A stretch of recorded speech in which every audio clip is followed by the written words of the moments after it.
Good morning and welcome to day 20 of Vlogmas. We had a pretty good night over here last night. I took the beginning part of the night with mom and she slept for almost 4 hours, which feels like a miracle. I probably slept 2 or 3 of that, so that felt really good. And we were up for a little while in the middle of the night, and then dad woke up at 5 and I came back up here to the guest room and got a little bit of sleep. So yeah, off to a decent start, all things considered. I thought we would open our advents and then I'm gonna get dressed. The nurse is coming to drain mom's lungs this morning, so hopefully that'll feel good. And then we're gonna try to get her ready to go out to lunch with her cousins. So, and then I'm hoping to get home for tonight to do some Christmas wrapping, to hang out with Dan for a little bit, and to sleep in my own bed. So that's what today's looking like for now. Let's open our advents. We can start with our Gilmore Girls one. I'm not going to lift it up. Oh, this is cutie. I love you, 1,000 yellow daisies. Super cute. All right, then let's do our Legacy Fiber Arts day 20. The Magic Porridge Pot. I don't think I know that book. Let's see what we've got in here. Ooh, it's yellows and greens. I feel like a lot of dyers don't do yellows. And they're really great to have in a mix. I think I'd like to do some like speckle rainbow stripe socks, and using these might be like a perfect fit for that. All right, and then last but not least, our Fiber Nymph Dye Works. Today we have Plum. Stunning, as usual. And then this card is talking about inspiration from food and beverages. Oh, and in this one, Lisa's talking about her Pi Day socks, P-I, like in March 3.14, like pi, but she does it in like Pi, P-I-E colors. And they're really, really fun striped socks. Fantastic. All right, I gotta get dressed and get going.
As usual, this day is flying. It's 1:45. Mom's gone off to lunch with her cousins, and I'm gonna head home, get some wrapping done. I'm unpacking the stuff that Dan brought me.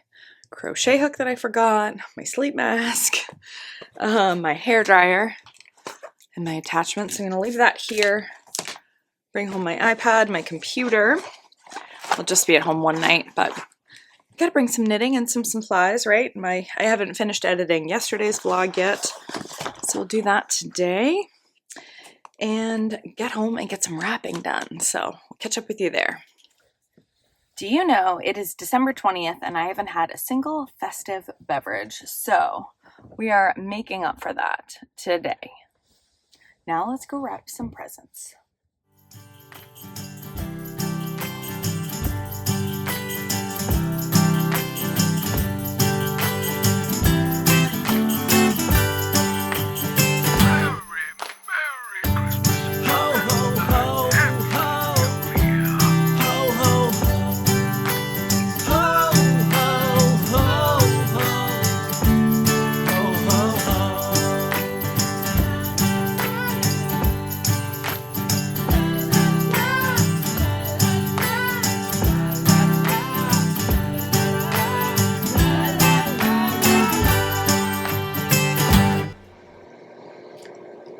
Time to tackle the mountain of gifts.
Merry Christmas to you. Merry Christmas to you.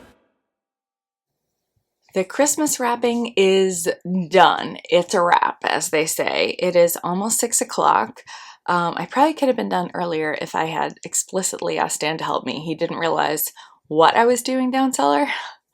And I was like, I'm hitting the wall. He's like, what are you doing? I'm like, wrapping? He's like, I said I was going to help you wrap. I was like, oh, I thought you knew what I was down there for.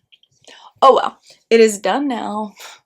I finally took a second to organize my advents and hung up my Legacy Fiber Arts. So they're all lined up all in a row, except for the last ones that I haven't opened yet, which is making me really happy. I don't know what I'm going to do with them yet, but at least if they're hanging up for me to see, I can sort of be inspired by them. So I've been wanting to do that all month. It only took me 20 days to get there. I heard that my mom had a great time at the lunch with her cousins, so I'm very happy to hear that. I'm sure she's exhausted now, but the place that they went to is beautiful. I will post some pictures here for you to take a look. It's called the Venetian. It's in Weymouth, and I guess it's under new ownership in the last couple of years, and the Christmas decorations are next level, so I'm sure that they had a wonderful time. I have been catching up with Dan since I feel like I haven't been home in a while. Realistically, I haven't been home since Monday. Today is Friday. And I got some beautiful stuff in the mail. I'm hoping, now that I'm looking at this, that there is, and there's not, some sort of label, because I forget the name of the Etsy maker that I ordered this from. But I was on Etsy, I think, doing some Christmas shopping, and I saw these beautiful quilted bags, and I needed a larger multi-skein project kind of bag, and I love it. It's so beautiful. I love anything quilted. You know what? I think there is a tag on the inside. Rows and seams. You can probably hear Dan getting ice upstairs. Sorry about that. So yeah, and there's a nice little what do you call this? Like claw clip kind of thing on the inside so I can put stitch markers or something in it. There's a handle on one side and a drawstring. So this is my Christmas present to myself. It also came with a tea bag. I think I just got this one from Brianna too. I don't know what this is. Maybe a sticker, maybe just a little decoration, like an old stamp, and a very pretty bookmark. I think that I might go upstairs and take a bath. My friend Chrissy got me some really cool looking bath salts a while back, and I haven't had a chance to use them. So I think I might take a soak and then have dinner. Dan and I have been watching Black Doves, Something Doves on Netflix. If it's not that, I'll write it down here. And we're enjoying that, but we've been a little behind because I haven't been home. So I think maybe we'll watch that tonight and just have a lovely low-key evening. I'd like to finish Mom's mitts, and I have a hat that I'm working on for my dad, which should be great. Just like low-key evening knitting. So as much as it feels weird to be home, like I feel like I'm missing out not being there, a good night's sleep in my own bed and getting to catch up with Dan also does feel really good. So I am glad to be home for the night.